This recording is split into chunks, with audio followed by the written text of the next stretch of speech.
Pagi bagi Bapak Ibu saudara-saudara, selamat menikmati hari-hari yang Tuhan anugerahkan bagi kita.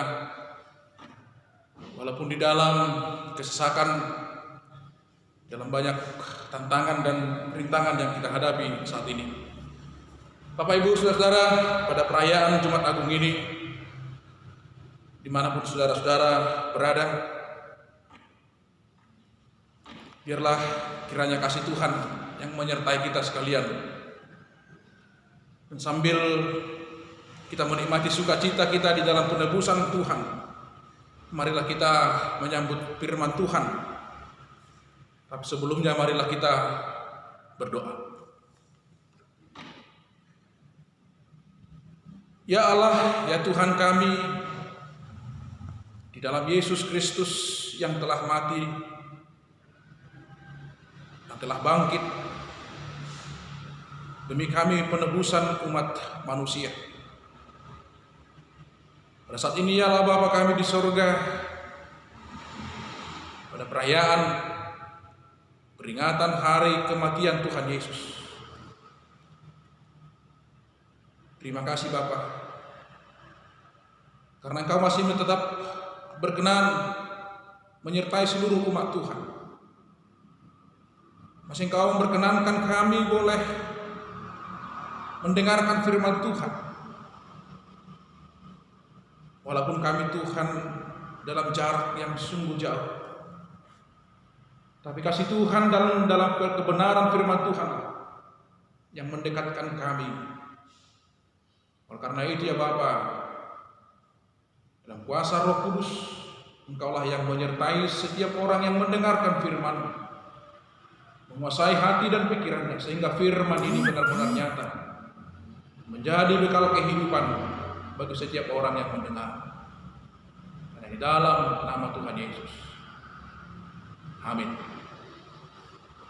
Saudara-saudara yang saya kasihi di dalam nama Tuhan, hari ini firman Tuhan bagi kita dalam perayaan Jumat Agung, yaitu dalam kitab Injil Matius pasal 27 ayat 45 sampai dengan ayat yang ke-56.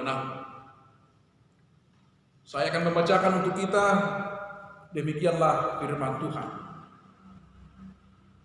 Mulai dari jam 12, kegelapan menyelimuti seluruh daerah itu sampai jam 3. Kira-kira jam 3 berserulah Yesus dengan suara nyaring, Eli, Eli lama sabachthani.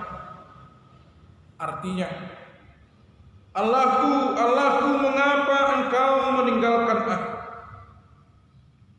Mendengar itu, beberapa orang yang berdiri di situ berkata, ia memanggil Elia. Dan segeralah datang seorang dari mereka dan mengambil bunga karang, mencelupkannya ke dalam anggur asam, lalu mencucukkannya pada sebatang bulu dan memberi Yesus minum. Tapi orang-orang lain berkata, jangan, baiklah kita lihat apakah Elia datang untuk menyelamatkan dia. Yesus berseru pula dengan suara nyaring, lalu menyerahkan nyawanya. Dan dialah tabir bait suci terbelah dua dari atas sampai ke bawah, dan terjadilah gempa bumi, dan bukit-bukit batu terbelah, dan kuburan-kuburan terbuka, dan banyak orang kudus yang telah meninggal bangkit. Dan sesudah kebangkitan Yesus, mereka pun keluar dari kubur lalu masuk ke kota kudus dan menampakkan diri kepada banyak orang. Kepala pasukan dan prajurit-prajuritnya yang menjaga Yesus menjadi sangat takut ketika mereka melihat gempa bumi dan apa yang telah terjadi. Lalu berkata, sungguh ia ini adalah anak Allah. Dan ada di situ banyak perempuan yang melihat dari jauh. Itu perempuan-perempuan yang mengikut Yesus dari Galilea untuk melayani dia. Di antara mereka terdapat Maria Magdalena dan Maria ibu Yakobus dan Yusuf dan ibu anak-anak Zebedeus. Demikianlah firman Tuhan. Saudara-saudara, umat GKPI yang terkasih di dalam nama Tuhan Yesus, hari ini saya sampaikan selamat Jumat Agung bagi kita semua. Jumat Agung.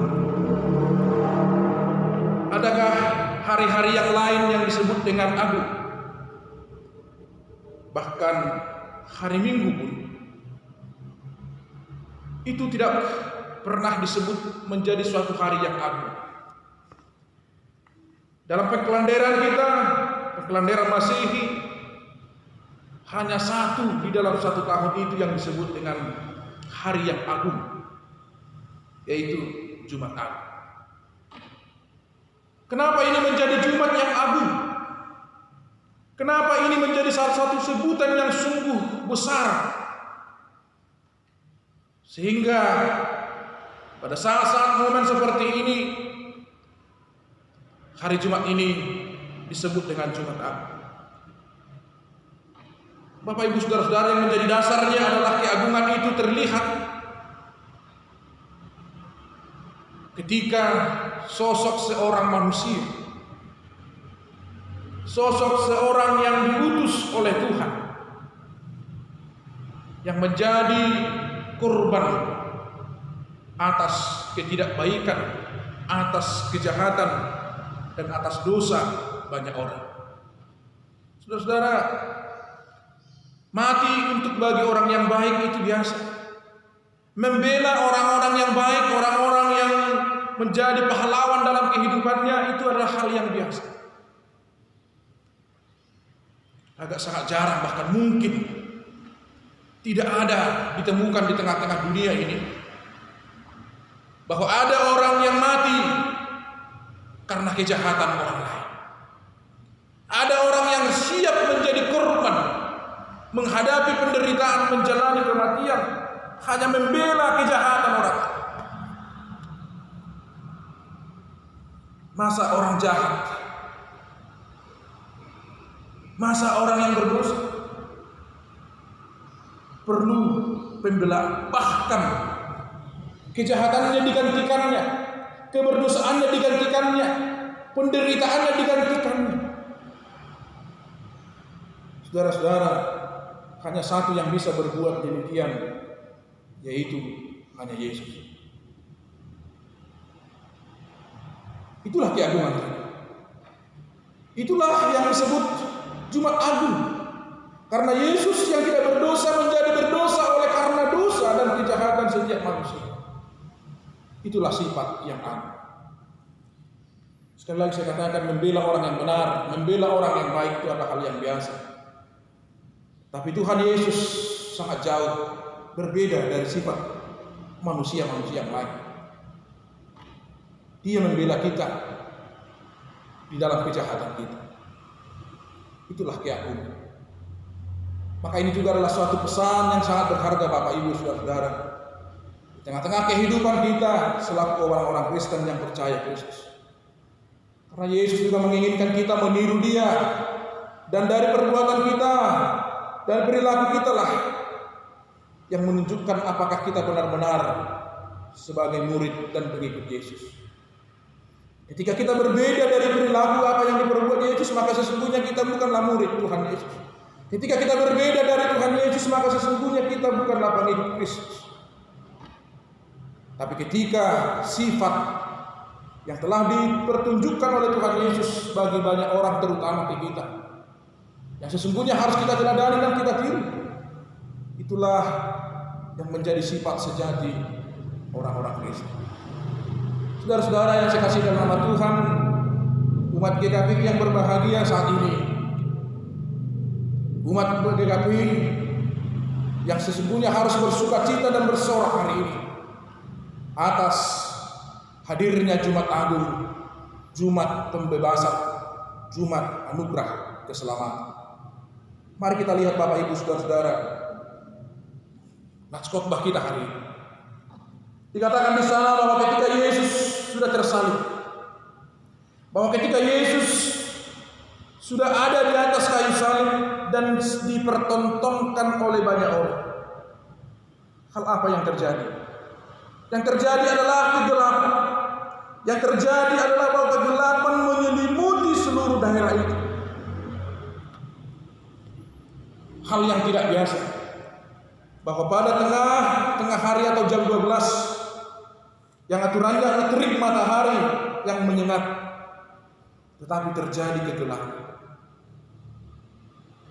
Apa yang terjadi ketika itu bukanlah hal yang mudah untuk dibuktikan secara ilmu pengetahuan. Bahkan tiada satupun ilmu pengetahuan yang bisa membuktikan kenapa itu begitu cepat terjadi. Dari terang yang sangat terang, dari terang cahaya yang begitu sangat terang menyinari daerah itu, tiba-tiba ada kegelapan, bahkan terjadi hingga 3 jam. Tiada satupun ilmu pengetahuan yang mampu mencerna. Artinya Bapak Ibu Saudara-saudara saya kasih dalam nama Tuhan, apa yang boleh dilakukan oleh Tuhan Yesus, apa yang terjadi ketika Tuhan Yesus sudah menghadapi masa-masa kematiannya, tidak akan pernah bisa dicerna oleh pengetahuan. Naluri akal manusia tidak akan pernah bisa mendapatkan itu. Makanya banyak orang mengatakan sampai saat ini, bagaimana mungkin Tuhan mati? Bagaimana mungkin nabinya mati? Bagaimana mungkin anak Allah itu mati? Bagaimana mungkin anak Allah itu disiksa oleh manusia? Itu tidak di luar, itu adalah di luar jangkauan akal manusia. Sama seperti kejadian saat ini Bapak Ibu Saudara-saudara. Hal yang terjadi yang diperbuat oleh Tuhan Yesus ketika dia menghadapi maut adalah di luar akal manusia. Teknologi apapun, secanggih apapun tidak akan bisa menjawab pertanyaan itu. Sama halnya dengan iman percaya kepada Yesus. Ketika banyak orang sekarang mempertanyakan tentang ketuhanan Tuhan Yesus, kemesiasan anak Allah Tuhan Yesus, percayalah kalau manusia yang hanya mempergunakan akal dan pengetahuan tentang mau percaya kepada Tuhan Yesus, maka dia tidak akan pernah menerima jawaban. Dia tidak akan pernah mengerti tentang iman percaya kepada Yesus. Maka yang dipergunakan adalah apa? Yang dipergunakan adalah mata iman. Percaya, barulah engkau mengikut Kristus. Karena apa? Karena kegelapan yang terjadi itu adalah membuktikan bahwa Tuhan Yesus mati oleh karena kegelapan dunia, kegelapan kehidupan manusia yang sudah menyelimuti kehidupan manusia adalah kejahatan, kebencian, kedengkian. Tidak ada lagi kasih di dalam itu, adalah kegelapan. Saling membenci, saling mencela. Tidak ada lagi saling tolong menolong, tidak ada lagi saling kepedulian. Bahkan manusia sudah menjadi serigala bagi manusia yang lain. Itu adalah kegelapan itu. Dunia ini sudah menjadi dunia yang gelap. Gelap oleh karena perilaku-perilaku manusia yang jahat. Gelap oleh perbuatan-perbuatan manusia yang bergelimang dengan dosa, yang tidak takut lagi akan Tuhan. Inilah nyata bahwa Tuhan Yesus hari-hari ini Bapak Ibu Saudara-saudara di hari Jumat Agung ini hadir di tengah kegelapan dunia. Hadir di tengah-tengah keberdosaan kita, dunia kita yang gelap, yang sesungguhnya akan memberi terang ketika kita percaya bahwa benar-benar Yesus mati dan disalibkan dan mencucurkan darah untuk membersihkan kita dari segala dosa-dosa kita. Yang kedua, saudara-saudara yang saya kasih dalam nama Tuhan, pada ayat 46 ada seruan di sana. Eli, Eli lama sabachthani. Allahku, Allahku, mengapa engkau meninggalkan aku? Saudara-saudara, apakah mungkin Allah meninggalkan anaknya? Apakah mungkin Allah yang mengutus Tuhan Yesus untuk menjadi penyelamat dunia ini, tapi justru Allah itu yang meninggalkan dia? Apakah Allah benar-benar jauh dari Tuhan Yesus sehingga Tuhan Yesus bersorak, sehingga Tuhan Yesus menyerukan Mengapa engkau meninggalkan aku? Saudara-saudara yang saya kasihi dalam nama Tuhan, inilah seruan yang menyedihkan hati orang-orang Kristen sesungguhnya. Kalau kita menyadari, kenapa saya katakan demikian? Karena sesungguhnya bukan Allah yang meninggalkan Yesus, tapi perasaan yang menyedihkan, yang sangat menyakitkan. Ketika Tuhan Yesus melihat banyak orang, ketika Tuhan Yesus melihat adik-adiknya yang disebut dengan murid-muridnya, ketika Tuhan Yesus melihat orang-orang yang menyerukan Hosana, Hosana itu, ketika Tuhan Yesus tersalib, tiada satu orang pun yang mendampingi dia. Tiada satu orang pun yang menghantarkan dia hingga tiba di kayu salib. Rasa pedih, penderitaan itu timbul ketika para pengikutnya, para orang-orang yang percaya, ketika pelayanan Tuhan Yesus ada di dunia ini, orang yang sudah menerima mujizat itu, orang yang sudah menerima anugerah itu, berkat itu, orang yang sudah menerima makanan itu, meninggalkan Tuhan Yesus. Itulah seruan. Mengapa Tuhan Yesus menyerukan dia seolah-olah ditinggalkan oleh Allah? Bapak Ibu saudara-saudara yang saya kasih dalam nama Tuhan, saya katakan tadi, aturannya inilah menjadi kesedihan bagi kita. Di saat Tuhan Yesus seolah-olah tidak berdaya lagi karena dia tersalib, seolah-olah Tuhan Yesus yang sudah terpaku di kayu salib itu meneteskan darah, itu sudah menjadi manusia yang lemah, yang tidak mampu lagi berbuat apa-apa, yang tidak bisa lagi menyelamatkan kita, yang tidak bisa lagi memberi makan kita, bahkan yang tidak bisa lagi menyembuhkan orang sakit, membangkitkan orang yang mati, tidak bisa lagi memberi makan. Saudara-saudara, banyak orang meninggalkan Tuhan Yesus. Bahkan sekarang yang kita lihat, mungkin saat ini perasaan saudara-saudara, Bapak Ibu, di tengah-tengah polemik-polemik, permasalahan-permasalahan yang kita hadapi sekarang ini, kesulitan-kesulitan yang kita hadapi saat ini, termasuk itu adalah kesulitan dalam kita berkomunikasi, kesulitan dalam kita ini bersama, kesulitan kita dalam persekutuan-persekutuan kita. Paradaton hilang sekarang, pesta-pesta hilang sekarang. Bahkan mungkin ada yang diancam kelaparan. Bahkan ada mungkin dari antara jemaat kami, ada mungkin di banyak sana sudah terancam akan di PHK.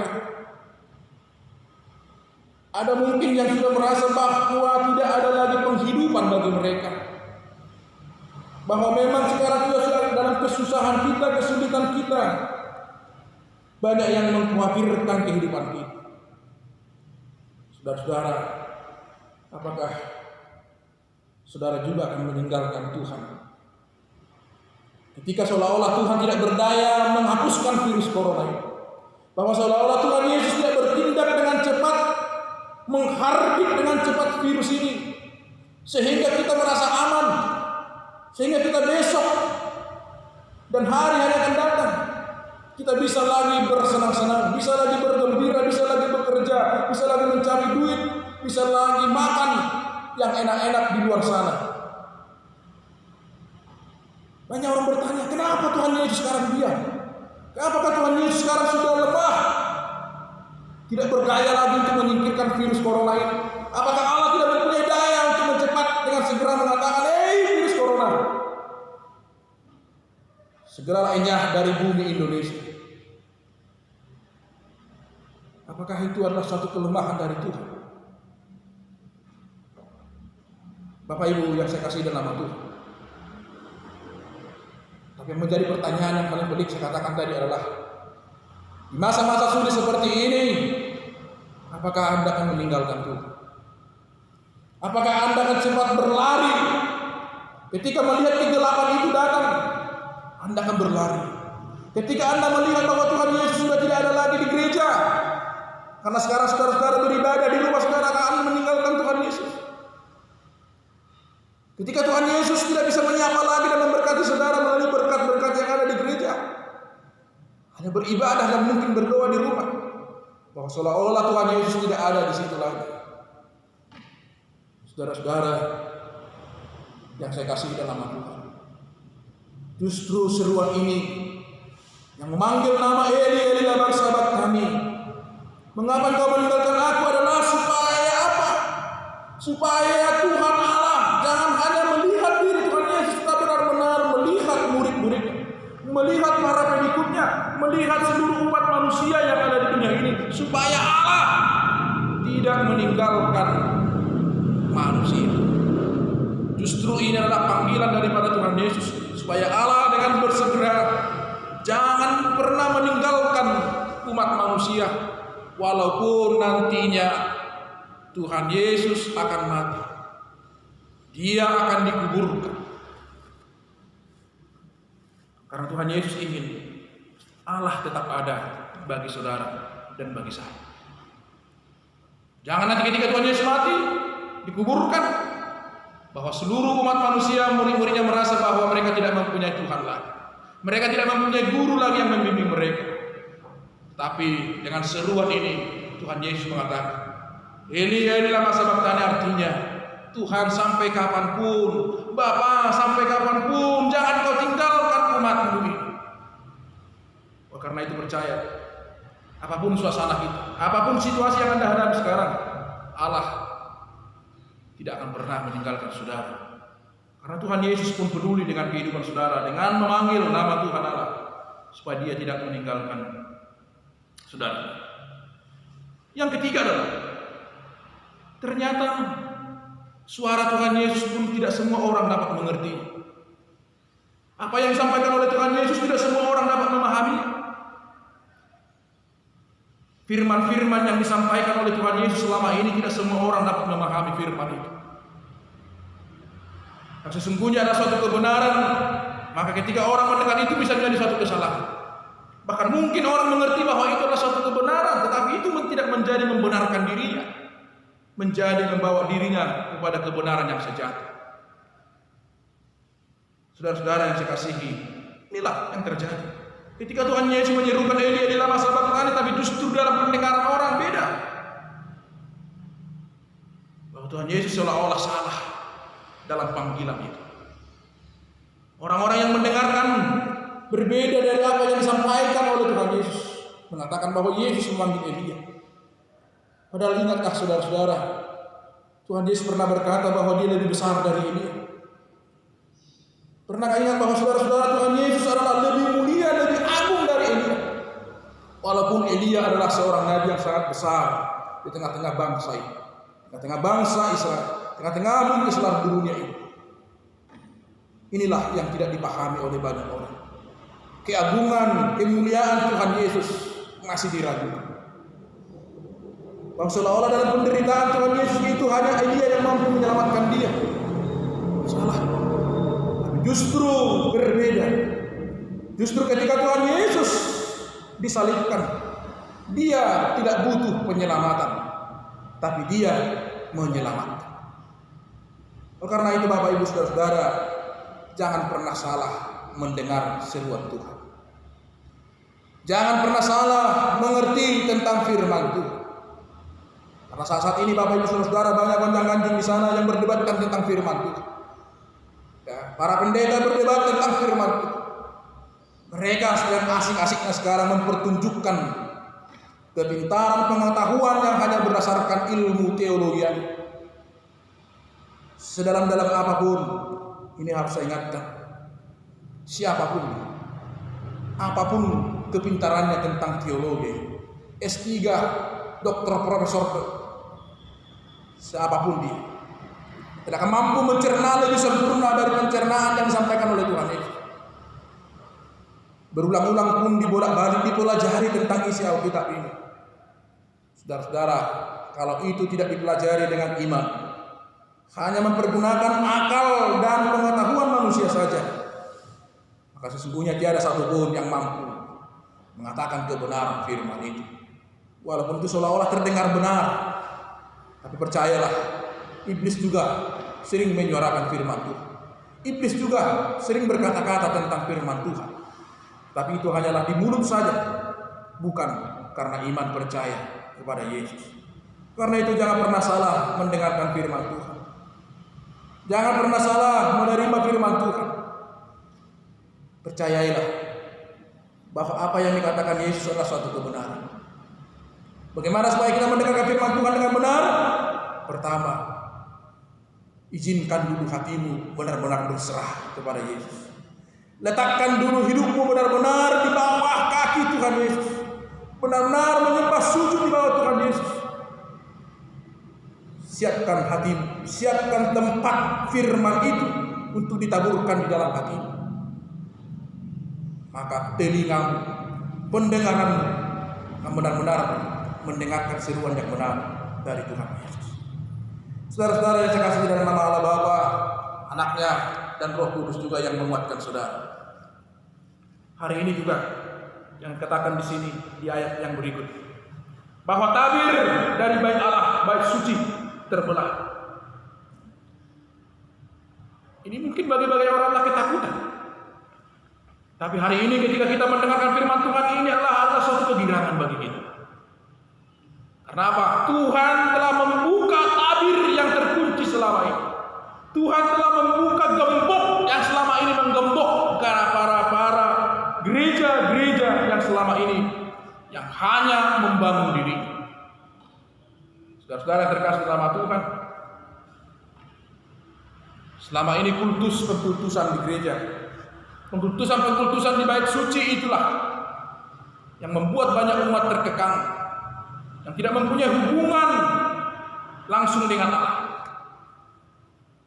Hari ini tangan Tuhan ingin membuka saudara. Tangan Tuhan ingin menghardik semuanya ini. Tabir itu sudah terbuka sekarang. Ya. Orang yang selama ini dikunci oleh hukum Taurat, orang yang selama ini terbeban datang ke bait Allah, terbeban datang ke bait suci, sekarang hadirat Allah sudah terbuka. Hadirat Allah sudah dibukakan oleh Tuhan Yesus, sehingga setiap orang yang sudah menyatakan dirinya adalah umat percaya bisa datang kepada Yesus. Saudara-saudara yang saya kasih di dalam nama Tuhan, di dalam Ibrani 10 ayat 19 sampai 20 demikian firman Tuhan. Jadi saudara-saudara, oleh karena Yesus kita sekarang penuh keberanian dapat masuk ke dalam tempat kudus, karena Ia telah membuka jalan yang baru dan yang hidup bagi kita melalui tabir, yaitu dirinya sendiri. Saudara-saudara, inilah hal yang luar biasa. Sekarang Tuhan membuka gereja kita, menghardik gereja kita yang sekarang yang dulu-dulunya terdembok oleh kekakuan-kekakuan kita di tengah-tengah rumah ibadah. Apa yang terjadi di gereja selama ini sudah harus menjadi koreksi bagi kita. Apa yang menjadi pergumulan kita selama ini, persekutuan yang kita persekutukan, yang kita bangun selama ini adalah suatu kebenaran. Sekarang tiba saatnya kita untuk mengkoreksi diri. Ketika kita semuanya berada beribadah di rumah kita masing-masing, apa yang terjadi sekarang terjadi di gereja kita? Apa yang sudah terjadi di gereja kita saat ini, Bapak Ibu Saudara-saudara?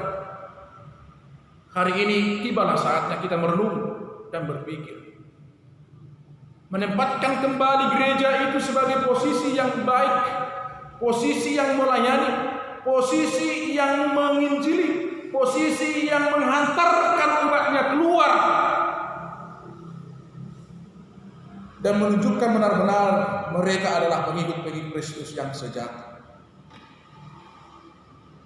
Gereja bukan lagi hanya gedung, tapi gereja adalah orangnya.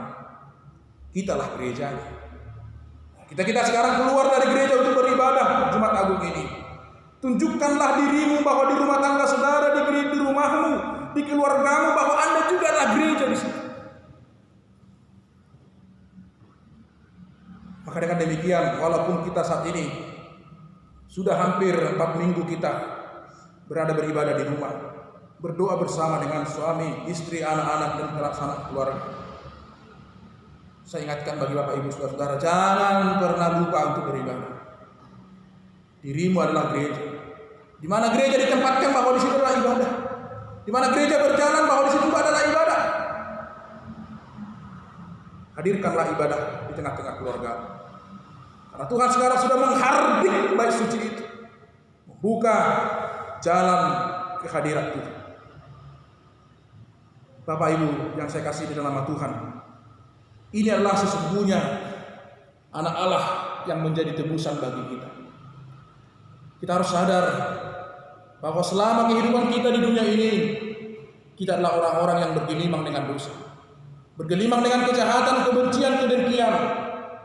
Hari ini satu firman Tuhan yang sudah kita dengar saat ini, Bapak Ibu Saudara-saudara, menghardik semuanya. Lenyaplah semuanya itu. Hilanglah semuanya itu dalam kehidupan kita. Kebencian saudara kepada orang yang lain, hilangkanlah itu. Kejahatan saudara yang sudah niatkan, hilangkan itu. Kekuatan-kekuatan dunia yang masih Anda miliki saat ini, buang itu jauh-jauh. Yang mendewakan dunia ini itu, singkirkan itu. Yang hanya berharap kepada dunia ini yang bisa menghidupi saudara, singkirkan itu. Rasa khawatir yang menghampiri saudara di tengah-tengah dunia ini, singkirkan itu. Karena kepastian sudah datang hari ini. Karena satu maklumat yang luar biasa yang akan kita terima dan harus kita patuhi saat ini sudah dihadirkan oleh Tuhan Yesus. Bahwa kita ditebus, bahwa kita telah terbebas dari jeratan kehidupan yang membawa kita kepada kematian yang fana oleh karena dosa kita selama hidup.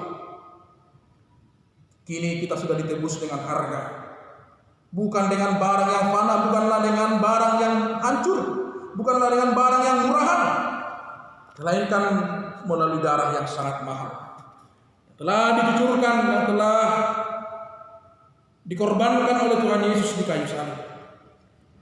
Maka dengan demikian, inilah jalan Tuhan untuk mendamaikan kita dengan Allah. Inilah kematian daripada Tuhan Yesus yang merupakan wujud kasih Allah, supaya kita masuk kepada kehidupan yang kekal. Yang terakhir, untuk bisa menerima kematian Yesus ini adalah sadarkan dulu dirimu bahwa benar-benar kamu adalah orang yang berdosa. Sadarkan dulu diri kita bahwa kita benar-benar adalah orang yang sangat-sangat berdosa. Karena ketika Anda masih mengatakan dalam diri saudara Anda adalah orang yang benar, Anda adalah orang yang suci, maka kematian Tuhan Yesus tidak akan pernah Anda rasakan. Penebusan Tuhan Yesus ini tidak akan pernah Anda rasakan. Karena memang benar, tiada satupun orang di dunia ini yang luput dari dosa. Tiada satupun orang di dunia ini yang tidak pernah berbuat kesalahan dan kejahatan. Karena itu, merenunglah, sadarlah dalam dirimu bahwa Anda pun, saya pun adalah orang yang berdosa, yang butuh penyelamatan Tuhan, yang butuh keselamatan yang dari Tuhan. Dengan demikian, dalam suasana-suasana yang seperti ini yang masih mencekam di tengah-tengah bangsa kita ini, hari ini Bapak, Ibu, Saudara-saudara, pesan kami, biarlah Anda tetap berharap, saudara-saudara tetap berharap bahwa badai akan berlalu. Tiada satupun yang kekal di dunia ini. Kesedihan, kekhawatiran akan berlalu. Dan ingat juga, kegembiraan juga pasti akan berlalu. Semuanya akan berlalu. Tiada yang kekal di dunia ini. Termasuk keadaan-keadaan seperti ini pasti akan berlalu. Karena itu, dimanapun saudara berada saat ini, dimanapun Anda beribadah saat ini, dengarlah seruan Tuhan bahwa Tuhan sudah memproklamirkan kemenangan bagi kita. Dimenangkanlah semua umat GKPI, terkhusus umat GKPI Maranatha Cengkareng. Tuhan Yesus menyelamatkan saudara. Amin. Kita berdoa. Ya Allah, ya Tuhan kami, terima kasih buat sabda firman. Hari ini Tuhan, dalam peringatan Jumat Agung ini hamba-Mu boleh berkhotbah di altar-Mu yang maha agung, maha kudus ini. Terima kasih Tuhan karena Engkau masih melayakkan hamba-Mu berdiri di tempat ini dan menyampaikan firman. Dan kiranya firman boleh terlontar dari mulut hamba-Mu. Sekiranya ada yang salah, biarlah Tuhan yang boleh menyampaikan itu dalam kebenaran di dalam hidup setiap umat. Dan dalam kebenaran firman-Mu biarlah tertanam erat, tertanam dalam di dalam setiap hati nurani kami, sehingga firman-Mu ini benar-benar tertabur di dalam hati yang subur, sehingga boleh berbuah dalam keseharian hidup kami semua. Dan hari ini kami berdoa buat seluruh umat Tuhan yang mendengarkan firman ini, biarlah mereka menerimanya dengan iman percaya, sehingga anugerah keselamatan itu benar-benar nyata dalam kehidupan. Rasa takut, rasa khawatir yang diakibatkan oleh dosa dan kejahatan akan hilang lenyap dalam kehidupan kami. Berkatilah setiap umat Tuhan yang juga Tuhan beribadah hari ini di rumahnya mereka masing-masing. Kiranya dengan ibadah mereka, keluarga mereka semakin mengenal kasih Yesus. Keluarga mereka semakin mengenal kasih yang luar biasa, yang agung yang Tuhan pertunjukkan kepada mereka. Sehingga satu sama lain dalam hubungan mereka di dalam keluarga akan saling mengasihi juga. Karena sudah Yesus terlebih dahulu mengasihi kami, maka kami akan mengasihi sesama kami. Inilah bukti nyata penebusan Tuhan Yesus dalam hidup kami, bahwa setiap orang-orang yang sudah tertebus dan diselamatkan akan menjadi pengasih, akan menjadi buah-buah roh di dalam kehidupan banyak orang. Inilah kami ya Bapa, dan seluruh umat Tuhan hari ini, biarlah mereka tetap bersuka cita walau di tengah-tengah badai yang sangat mengkhawatirkan, walau di tengah-tengah badai yang sangat kuat yang mau menghempas kehidupan setiap umat Tuhan. Tapi biarlah mereka tetap kokoh bahwa Tuhan tidak akan pernah meninggalkan mereka yang susah. Oleh karena situasi ekonomi yang sulit saat ini, biarlah Tuhan yang menolong mereka. Yang jatuh sakit saat ini ya Bapak, yang mungkin sudah dirawat di rumah sakit, sembuhkanlah mereka. Terutama jemaat GKPI yang sedang mengalami sakit hari ini Bapak. Inang kami yang mengalami sakit di rumah sakit sekarang, kiranya Tuhan yang menyembuhkan beliau. Yang sudah lama terbaring sakit, biarlah Tuhan yang menyembuhkan. Dan kami pun Tuhan yang sehat-sehat, biarlah kami Tuhan tetap menikmati dan bersyukur atas kesehatan ini, dan boleh senantiasa bersyukur dan menjaga kesehatan kami, sehingga kami pun mampu menjadi berkat bagi banyak orang. Dan terima kasih Allah Bapa kami di surga. Biarlah untuk hari-hari selanjutnya kami akan tetap bersyukur dan bergembira menghadapi suasana yang seperti ini. Karena itu Tuhan, dimuliakanlah nama-Mu, nama yang agung itu, hari ini sampai selama-lamanya. Amin.